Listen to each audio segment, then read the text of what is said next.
it make level pads for your feet so that the lame may not be disabled, but rather healed.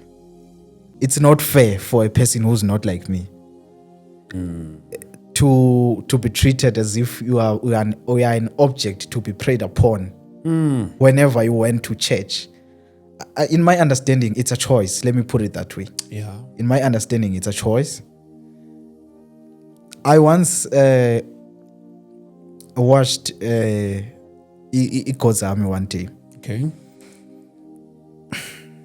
So they were bekunenkonzo esikisiki.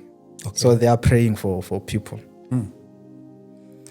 So now they brought this person ukuthi bamthandazele. The guy was preaching there wamjikisa. Wathi this person uthandazelwe izolo. So this person went to my mother. Athi I'm sad that you have a blind child, but I have a solution for you.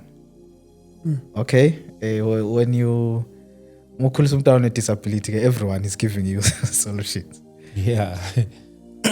So my mother asked, what is the solution? And this person asked, there's a pastor I know who can do something to bring his sight back. Okay, my mother took the advice and came back ekhaya wasixoxela. Wathi, I got this advice and I won't take it.